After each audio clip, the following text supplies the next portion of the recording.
Hello, my name is Omar Abasad. It is April 21st, 2018 at 3:58 p.m. in Toronto.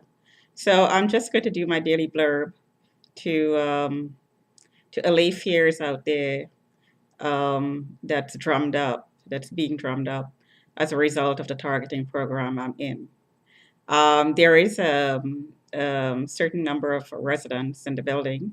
Not all residents are taking part in the targeting, but some are. And these people seem to have taken out some sort of a contract to surveil me because I'm flagged in the system. And it would seem once you're flagged, anybody could do it. So people who are around you are more likely to do it because they can get access to you. They can bump into you. They can track you, first of all, stalk you, and observe you. So in order to be where you are, if you go to the store, for instance, and people would have to know where you are, so you'd have to be tracked.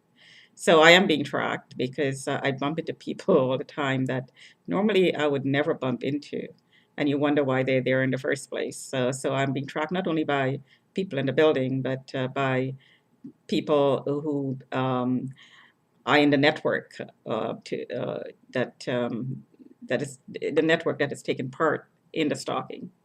So, and this, of course, because of cell phones and all these things, instant communication devices, you're stalked everywhere. So, um, anyway, so because of the this stalking and surveilling and constant reporting process about me, um, there is a constant circulation of lies about me. And because I'm the target, they are out and out lies.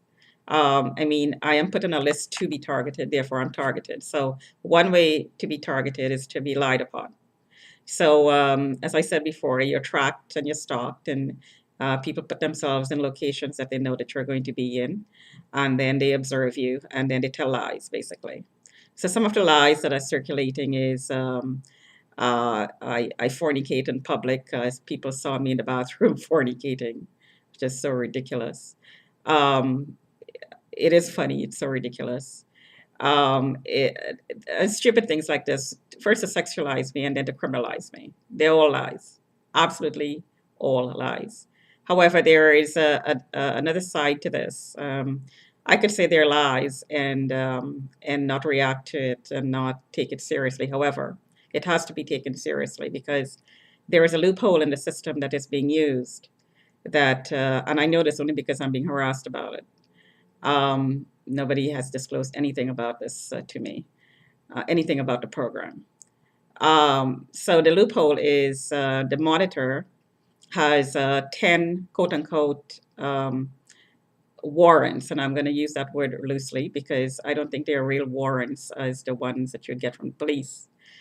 These are postings for me to be checked out based on the observations. So I'm being observed inside of my home. I'm being tracked and surveilled inside of my home. So these warrants, quote unquote, are being issued based on what is being seen and heard inside of my home, which is a gross invasion of privacy. It's legal, of course, grossly illegal. And it's just a great way to set somebody up because the setup in this building, as it is everywhere I go, is my anger is incited. I'm harassed, criminally harassed. The um, the uh, the situations are incited, instigated, and inside of my home, of course, there is no physical contact with anybody because I don't. I absolutely do not have contact with my neighbors because I know what they're up to. And so I avoid it completely. So when I say incited anger, this is incited anger as a result of being harassed, and how the harassment and how it is taking place in this building is outside my door, outside my window, and excuse me, because I'm being tracked inside of my unit. There is synchronized knocks and noises to just um, to promote to incite anger, basically, to let you know that you're being tracked. A good example of that is I go to the bathroom at 3 in the morning, and the person who uses the bathroom upstairs directly above mine because all the bathrooms are aligned in the building. If I go at 2 in the morning, 1 in the morning, 3 in the morning, 4 in the morning, 11 o'clock at night, um, the bathroom would flush, perfectly synchronized sometimes. So this is a really good evidence that I am being tracked throughout the night and surveilled as well through the wall infrared technology. Very, very, very easy to use. Very cheap, extremely cheap technology.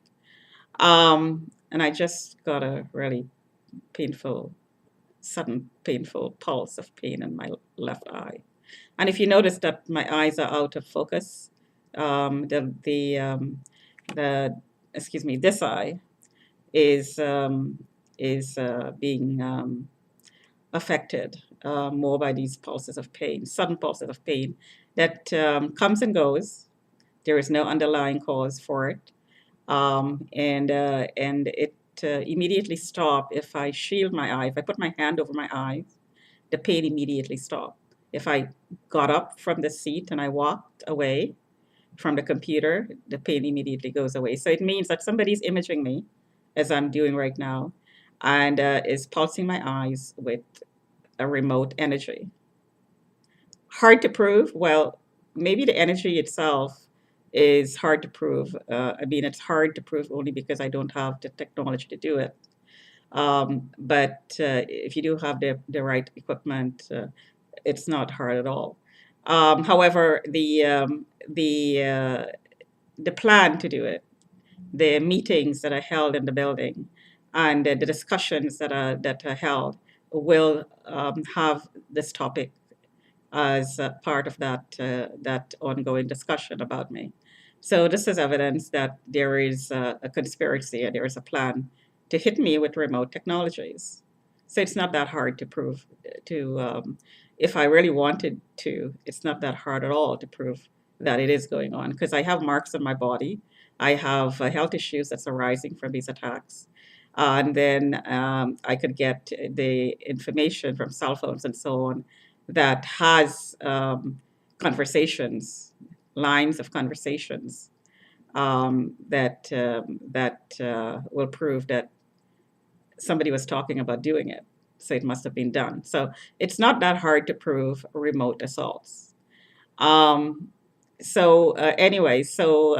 is an ongoing issue, as I said, and let's get back to the main point of the neighbors taking out the contract, quote unquote, to surveil. So the loophole is to harass you using the methods I just described, and then to use the evidence that's recorded inside of your house, as evidence, quote unquote, evidence to prove that you're having mental health episodes.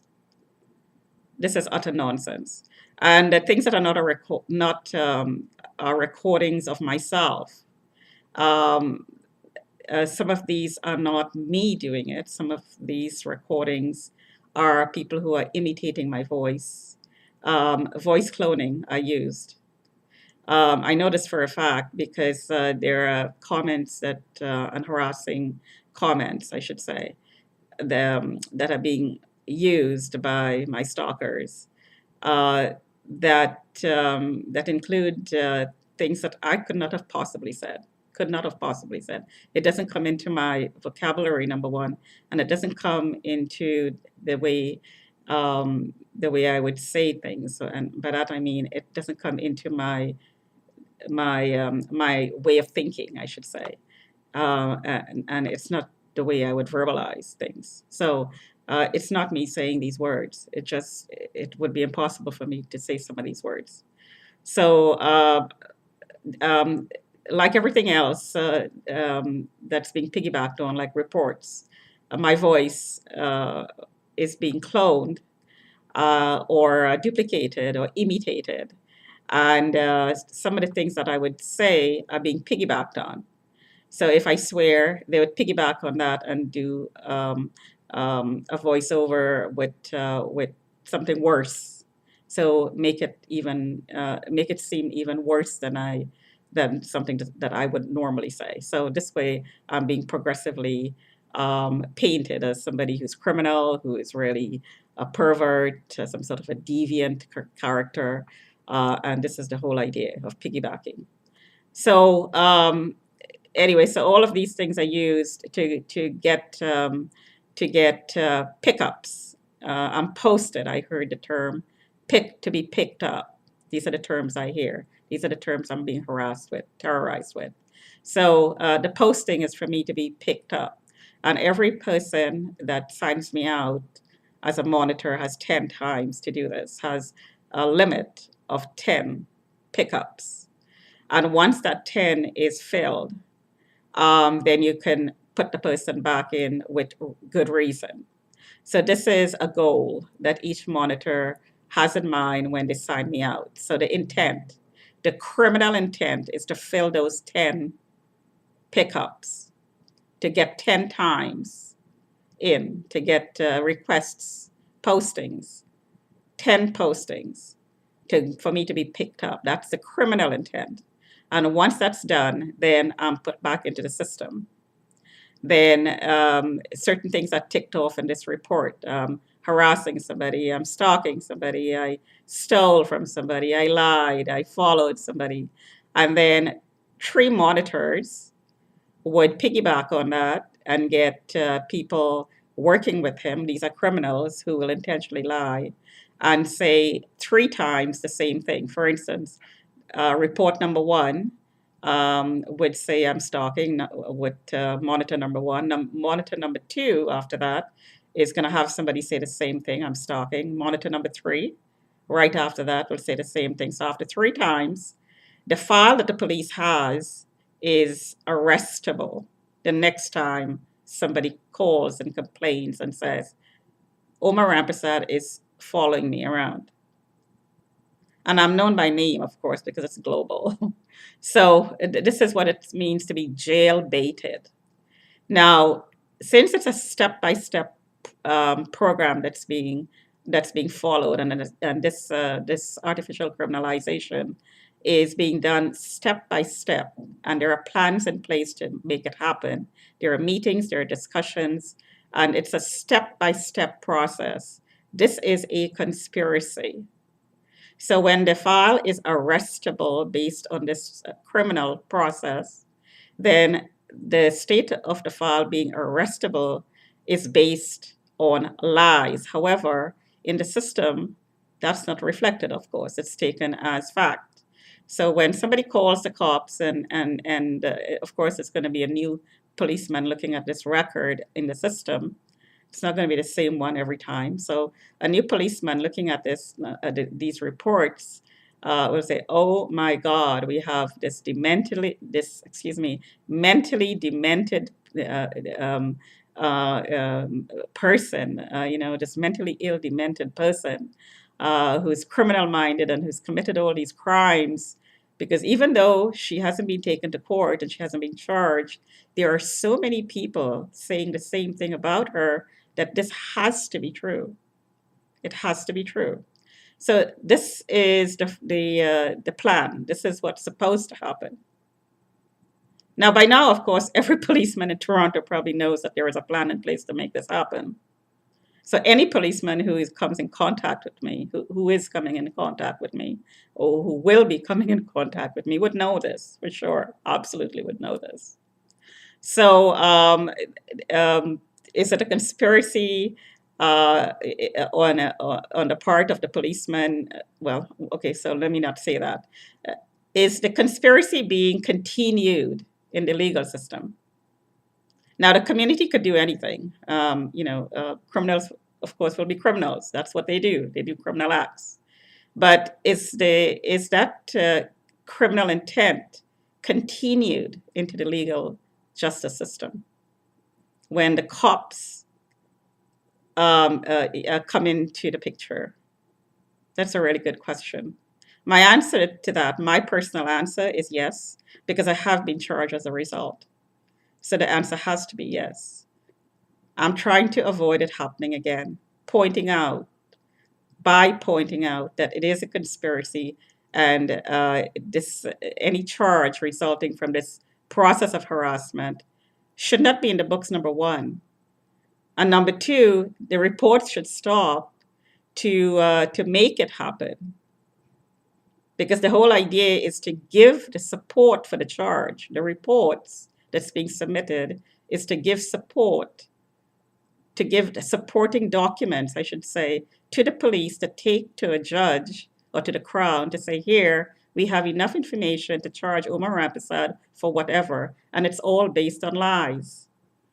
Even though it's known that they're lies, there is documentation, and this is the whole idea, to make it look valid, even though the content of the documents are lies. This should stop. This targeting should stop.